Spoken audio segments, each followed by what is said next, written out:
अथ दिव्या पराध क्षमापन स्त्रोतम। माँ जगजननी जगदम्बिका माँ दुर्गा सप्तशती का 9 दिन का पाठ करने के बाद अंत में जो प्राणी इस क्षमा प्रार्थना को सुनता है, करता है, उसकी संपूर्ण पूजा स्वीकार कर माँ उसे मनवांछित फल प्रदान करती है। तो आज के इस वीडियो में हम क्षमा प्रार्थना सुनेंगे, पूरा सुनेंगे ताकि हमें हमारी पूजा का फल प्राप्त हो सके। अथ दिव्या पराध क्षमापन स्तोत्रम।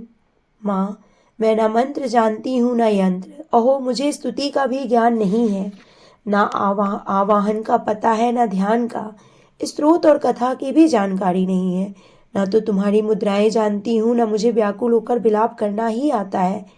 परंतु एक बात जानती हूँ कि केवल तुम्हारा अनुसरण, तुम्हारे पीछे चलना, जो कि सब क्लेशों को, समस्त दुख विपत्तियों को हर लेने वाला है, सबका उद्धार करने वाली कल्याणमयी माता, मैं पूजा की विधि नहीं जानती, मेरे पास धन का भी अभाव है, मैं स्वभाव से भी आलसी हूँ तथा मुझसे ठीक ठीक पूजा का संपादन हो भी नहीं सकता। इन सब कारणों से तुम्हारे चरणों की सेवा में जो त्रुटि हो गई हो उसे क्षमा करना माँ, क्योंकि कुपुत्र का होना संभव है किंतु कभी भी कुमाता नहीं होती। माँ, इस पृथ्वी पर तुम्हारे सीधे साधे पुत्र तो बहुत से हैं, किंतु उन सब में मैं ही अत्यंत चपल तुम्हारा बालक हूँ। मेरे जैसा चंचल कोई बिरला ही होगा। शिवे, मेरा जो यह त्याग हुआ है यह तुम्हारे लिए कदापि उचित नहीं है, क्योंकि संसार में कुपुत्र का होना संभव है किंतु कहीं भी माता कुमाता नहीं होती है।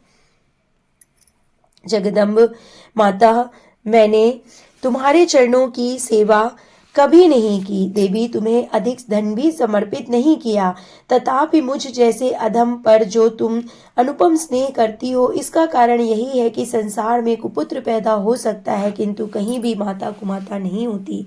गणेश जी को जन्म देने वाली माता पार्वती, अन्य देवताओं की आराधना करते हुए मुझे नाना प्रकार की सेवाओं में व्यग्र रहना पड़ता था, इसलिए 85 वर्ष से अधिक अवस्था बीत जाने पर मैंने देवताओं को छोड़ दिया है। अब उनकी सेवा पूजा मुझसे नहीं हो पाती, अतएव उनसे कुछ भी सहायता मिलने की आशा नहीं है। इस समय यदि तुम्हारी कृपा नहीं होगी तो मैं अवलंबित होकर किसकी शरण में जाऊंगी। माता, पढ़ना तुम्हारे मंत्र का एक अक्षर भी कान में पड़ जाए तो उसका फल यह होता है कि मूर्ख चंडाल भी मधुपाक के समान मधुर वाणी का उच्चारण करने वाला उत्तम वक्ता हो जाता है। दीन मनुष्य भी करोड़ों स्वर्ण मुद्राओं से संपन्न हो चिरकाल तक निर्भय विहार करता रहता है। जब मंत्र के एक अक्षर के श्रवण का ऐसा फल है तो जो लोग विधि पूर्वक जप में लगे रहते हैं उनके जप से प्राप्त होने वाला उत्तम फल कैसा होगा, इसको कौन मनुष्य जान सकता है। भवानी, जो अपने अंगों में चिता की राख बभूत लपेटे रहते हैं, जिनका विष ही भोजन है, जो दिगंबरधारी नग्न रहने वाले हैं, मस्तक पर जटा और कंठ में नागराज वासुकी को हार के रूप में धारण करते हैं तथा जिनके हाथ में कपाल भिक्षा पात्र शोभा पाता है, ऐसे भूतनाथ पशुपति भी जो एकमात्र जगदीश की पदवी धारण करते हैं, इसका क्या कारण है? यह महत्व उन्हें कैसे मिला? यह केवल तुम्हारे पाणी ग्रहण की परिपाटी का फल है। तुम्हारे साथ विवाह होने से ही उनका महत्व बढ़ गया। मुख में चंद्रमा की शोभा धारण करने वाली माँ, मुझे मोक्ष की इच्छा नहीं है, संसार के वैभव की भी अभिलाषा नहीं है, न विज्ञान की अपेक्षा है, न सुख की आकांक्षा। अतः तुमसे मेरी यही याचना है कि मेरा जन्म मृडानी, रुद्राणी, शिव, शिव भवानी इन नामों का जप करते हुए बीते।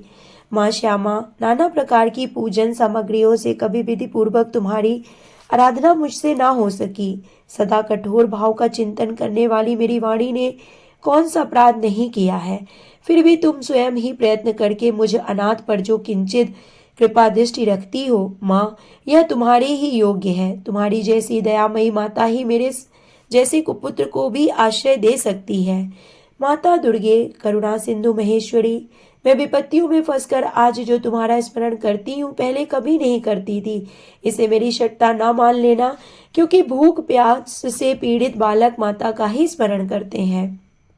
जगदम्ब, मुझ पर जो तुम्हारी पूर्ण कृपा बनी हुई है, इसमें आश्चर्य की कौन सी बात है? तुम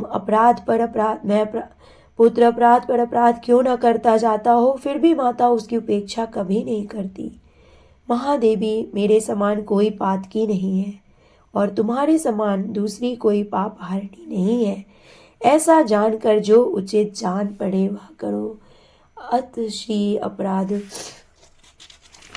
दिव्य अपराध क्षमापन स्तोत्रम संपूर्णम। हे जगजननी जगदम्बिका, हे माँ दुर्गा सप्तशती, हे महामाया, संपूर्ण विश्व का कल्याण करो। जय माँ जगजननी, जय माँ जगजननी, जय माता दी, जय माता दी, जय माता दी।